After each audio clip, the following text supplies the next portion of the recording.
Hi everyone, what's up everybody.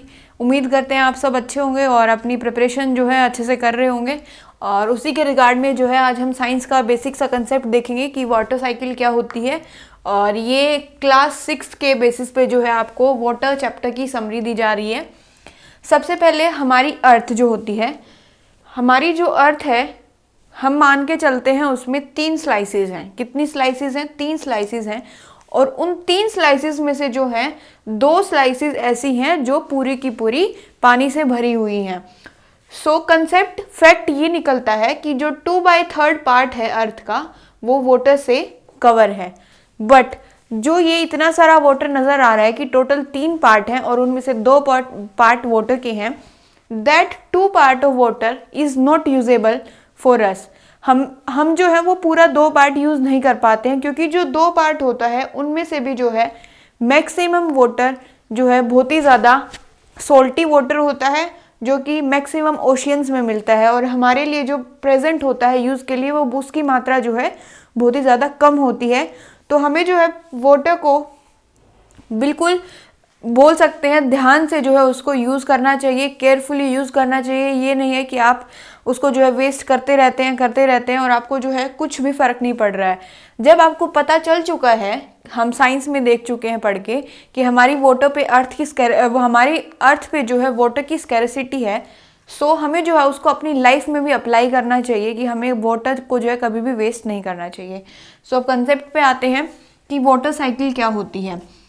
Water cycle हम लेके चलते हैं जैसे कि ये एक ओशियन है, उसमें बहुत ही सारा पानी है, दिन का टाइम है और सूर्य की किरणें जो है ओशियन पे पड़ रही हैं। ठीक है, ओशियन पे पड़ेंगी तो जो इसका पानी होगा वो इसको हीट मिलेगी और हीट मिलेगी तो टेम्परेचर इंक्रीज होगा। और टेम्परेचर इंक्रीज होने पे जो है इसमें से क्या होगा, ये वाष्पीकरण होगा, इवेपोरेशन होगा।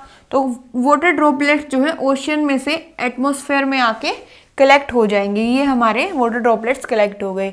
सिमिलरली जब ये सूर्य की किरणें किसी पेड़ पे पड़ती हैं, किसी भी प्लांट पे पड़ती हैं, तो उनमें भी जो है क्या होता है, एक प्रोसेस होता है ट्रांसपीरेशन, जो कि हम लास्ट क्लास में देख चुके हैं। ट्रांसपीरेशन में जो है जो पेड़ की पत्तियां होती हैं उनमें से जो है वाटर ड्रॉपलेट्स बाहर आते हैं और वो भी जो है हमारी एटमॉस्फेयर में as a water vapour collect हो जाते हैं। अब ये वाटर वेपर जो है हाइट अटेन करेंगे और ऊपर तक जब ये हाइट में इंक्रीज होगी उनकी हाइट, तो धीरे धीरे जो है वो कंडेंस होना शुरू कर देंगे और इस प्रोसेस को हम बोलते हैं कंडेंसेशन प्रोसेस। तो कंडेंसेशन प्रोसेस क्या होता है, वाटर वेपर का कन्वर्जन ड्रॉपलेट्स में होना, कि जो वाटर वेपर थे वो ड्रॉपलेट्स में कन्वर्ट हो गए। अब जैसे ही ये ड्रॉपलेट्स में कन्वर्ट होते हैं उसके बाद जो है क्लाउड की फॉर्मेशन होती है। ये हमारा बन गया वही बादल। क्लाउड की फॉर्मेशन होते के साथ जो है अब ये क्लाउड जो है उसको बहुत ही देर तक जो है इन ड्रॉपलेट्स को अपने साथ लेके नहीं चल सकता है। इसी वजह से जो है ये अचानक जो है बारिश के रूप में जो है नीचे दोबारा आ जाता है। अब रेनफॉल हुई, रेनफॉल जो है पहाड़ से पानी जो है बहते हुए नीचे आया धरती की तरफ और ये रिवर के थ्रू जो है दोबारा ओशियन में आ गया। तो इसी चीज को जो है हम क्या बोलते हैं, वाटर साइकिल बोलते हैं। तो वाटर साइकिल में हमने जो है बेसिकली 3 प्रोसेस देखे हैं कि इवेपोरेशन और ट्रांसपीरेशन से जो है वाटर वेपर की फॉर्मेशन होती है और फिर उसके बाद जो वाटर वेपर है वो हमारा कंडेंस हो जाता है और वाटर ड्रॉपलेट्स की फॉर्मेशन करता है और वाटर ड्रॉपलेट्स बनने के बाद जो है क्लाउड की फॉर्मेशन होती है और फिर उसके बाद रेनफॉल होती है और दोबारा जो पानी है वो ओशियन में आ जाता है। तो ये होती है पूरी वाटर की साइकिल। और किसी भी चीज़ की अगर एक्सेस होती है, अगर आप मानिए कि कहीं पे जो है रेन ज़्यादा हो गई तो वहाँ पे जो है क्या हो जाएगा, वहाँ पे फ्लड आ जाएगी। और अगर रेन कम हो गई तो वहाँ पे सूखा पड़ जाएगा, ड्रोट हो जाएगी। तो ये सब चीज़ें जो हमें बेसिक पता होनी चाहिए। 6th क्लास के अकॉर्डिंग सिर्फ इतना ही दिया गया है।